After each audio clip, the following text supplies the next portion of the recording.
Howdy, Brian here, and today we are going to talk about my 4 rules for getting your kid into the game of golf and or helping develop your junior golfer.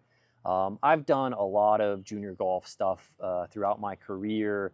There's a lot of things that I see happen fairly often. There's a lot of conversations that I have fairly consistently, and I thought I would just kind of package this into some rules to help you live by, help you for you, the parent, have more fun and get to enjoy the process more, but also especially for your junior golfers so that they potentially have more success and have more fun along the way.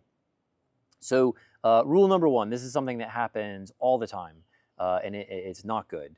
And that is no future-proofing equipment. And what I mean by that is a lot of times parents will decide when buying a piece of equipment, either let's say you have a high school golfer, hey, they're going to get stronger, so I'm going to get the stiffer shaft and let them grow into it. Or what I have happen with a lot of my little ones, well, they're about to grow, and so instead of getting the set of equipment that is exactly at the height they're at now, I'm going to go 1 or 2 up and let them grow into it. And the thought process is there that they will have the equipment now and they will also have it in the future, obviously, right? The idea being that potentially like the same level of success can be had for longer. And that's just wrong. One way I'll put this to you is that I can take a piece of junior equipment that is obviously way too light, way too short, way too flexible, and still hit it fairly well. This is often something I'll kind of demonstrate to some of my kids when they are pushing a little too hard to get new equipment. I'll show them like, hey, this club's not too short for me, so it's not too short for you. But if we flip that, let's say that you put an iron head on a telephone pole, I'm not going to be able to swing that. And so too short, too light, too flexible is workable. Too heavy, too long, too stiff, a lot of times it's not so workable. And so for a while, if you do this, if you try to future-proof, for a while, that equipment that you've bought really isn't viable. I mean, they may be able to make swings, but they're not able to make good swings. They're often swinging slower. They're using too much of their body to try and pick it up. There's a lot of bad stuff that comes from equipment not being light enough, short enough. And so for a while, that equipment just is getting nothing done. And if it's getting anything done, it's potentially causing bad habits. Versus the other way around, if you get a piece of equipment that fits now, obviously they're going to have as much success as they can right now. But also as they go forward and they're growing out of that piece of equipment, they still are able to move it. And so we are over the lifespan of that going to have a lot more success than the other way around. And so that's rule number 1. Do not future-proof equipment. 2, time is king. And this one's really simple. A lot of times parents will try to get too much done too quickly, rather than thinking about how do we develop the longest runway possible so we can get the most accomplished. They're just looking at trying to get it all done today. A quick anecdote I can give you is I used to run or help run a junior camp where after the end of the camp, the kids had the option to either go back to the driving range, hit some balls, or they could go to the swimming pool. Almost always kids went to the swimming pool. And one time we had a group of kids that, to my surprise, wanted to stay on the range and hit balls, which I thought was awesome. And me just enjoying them, enjoying the game, I just kind of put down a seat and sat there and watched them have fun. Because I knew, like, you know, that was their entry into the game. Like, if they loved it now, they're going to come back, and there's more opportunities to have more detailed conversations.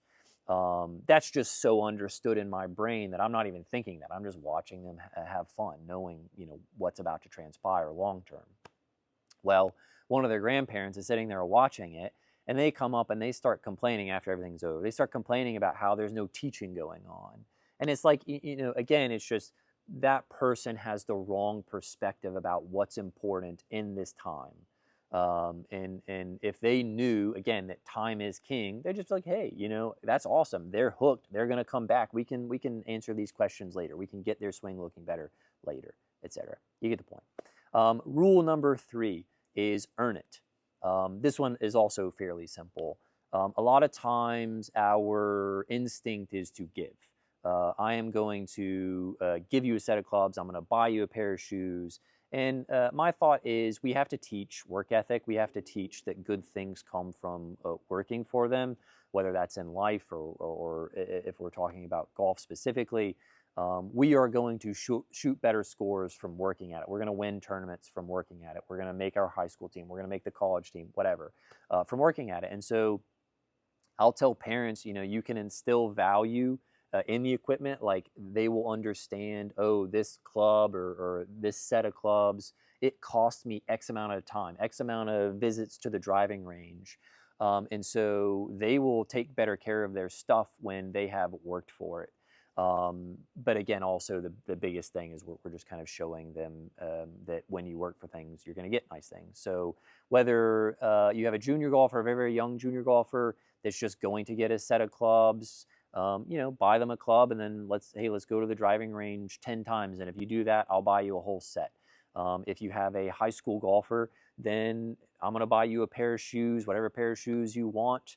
But let's set a goal first for you to earn them. So whether that's a target score, let's shoot 72, or let's make the high school team, or whatever it is, set that thing out there that they are thinking about. And so they're not thinking about necessarily all the time, all the sweat that's going into this. They just have their mindset on they're going to get something cool out of this. And then, long term, as a result of us doing this, they're going to become self-motivated. They're going to have pride in playing good golf. They're going to have tournaments that they want to play well in. But even those guys, I think it's great to start to put things on the line for them.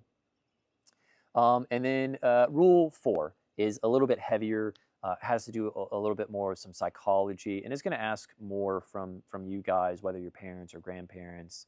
And so that said, let's get into it. So rule 4 is ask more questions, do more encouraging, give less answers.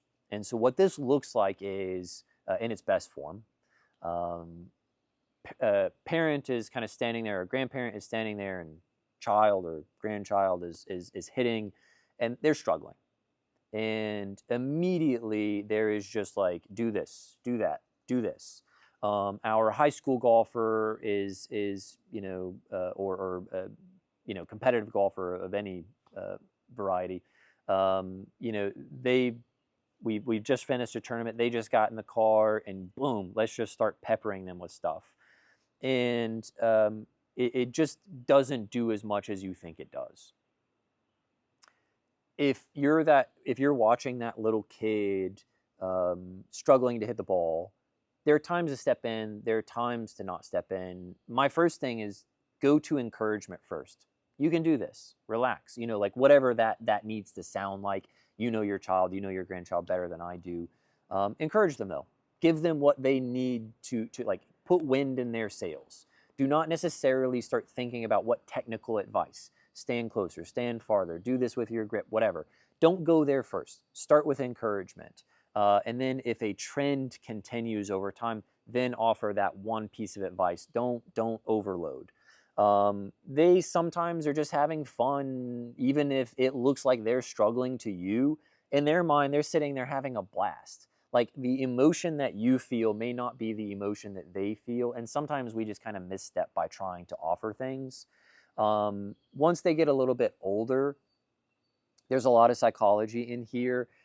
We want to develop critical thinkers, and we can kind of, in an attempt to help them quicker, we can kind of get to the point to where they just expect help always, where they think, hey, I'm just waiting on someone to give me a piece of advice, rather than how am I going to self-sustain?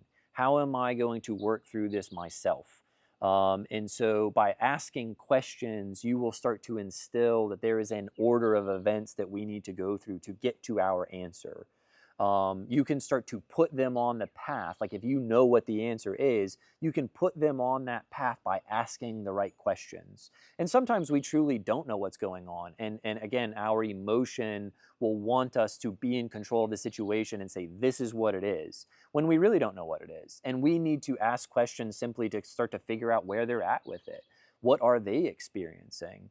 So that we might come to better answers ourselves. But anyways, the long and short of it is that a lot of trouble can come from trying to give answers all the time. And the other thing I'll tell you as well is that sometimes kids will internalize things as like being reprimanded. The critique isn't helpful, but is rather kind of like punitive in nature, if that makes sense. Sometimes we think we are helping, and really what we're saying is like, you failed. You're not doing good enough.